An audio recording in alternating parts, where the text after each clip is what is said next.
নির্বাচিত সরকারের আমলেও কেন আল্লাহর ওলিদের স্থাপনার উপরে হামলা হচ্ছে। তরিকতের সমস্ত মাশায়েখদের মাজার আছে, সারা পৃথিবীতে এই বরকতময় মাজারগুলো আছে। যেখানে মাজার আছে সেখানে সত্যিকারের ইসলাম আছে।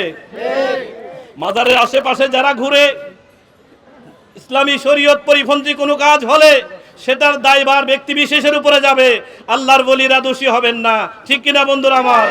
আমরা ইসলামিক ফ্রন্টের এই প্রতিবাদ সমাবেশ থেকে মাননীয় সরকারের কাছে উদাত্ত আহ্বান জানাই যে আমরা দেখেছি আপনারা রাজনৈতিক প্রচারণা শুরু করেছেন এই সিলেটের শাহজালালের মাজার থেকে।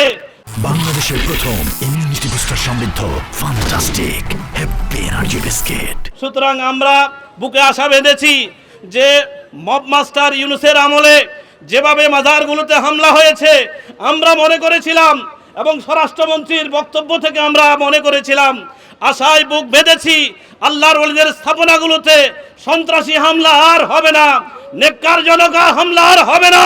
কিন্তু আমরা আশাহত হচ্ছি, মর্মাহত হচ্ছি যে নির্বাচিত সরকারের আমলেও কেন আল্লাহর ওলিদের স্থাপনার উপরে হামলা হচ্ছে। আমরা স্বরাষ্ট্র মন্ত্রণালয়ের কাছে এর উত্তর জানতে চাই। এদেরকে খুঁজে বের করুন। এরা মানবতার শত্রু, ইসলামের শত্রু, আল্লাহর ওলিদের শত্রু। তাদের দমন হবেই হবে, নিঃসন্দেহে হবে ইনশাআল্লাহ। প্রিয় বন্ধুরা, আমি শেষ করছি আর একটা কথা বলেই। ক্ষমতার মালিক হলেন আল্লাহ, এতে কোনো সন্দেহ নাই। কুলিল্লাহুম্মা মালিকাল মুলকে তুতিল মুলকা মান তাশাউ ওয়া তানজিউল মুলকা মিম্মান তাশাউ ওয়া তুইজ্জু মান তাশাউ ওয়া তুযিল্লু মান তাশাউ বিয়াদিকাল খায়রু।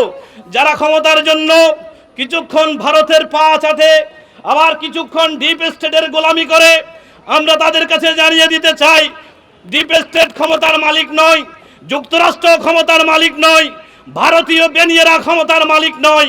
ক্ষমতার মূল মালিক হলেন একমাত্র আল্লাহ। এই আল্লাহর হাতে ক্ষমতা, এই ক্ষমতা বন্টন হয় আল্লাহর ওলিদের দরবারের মাধ্যমে।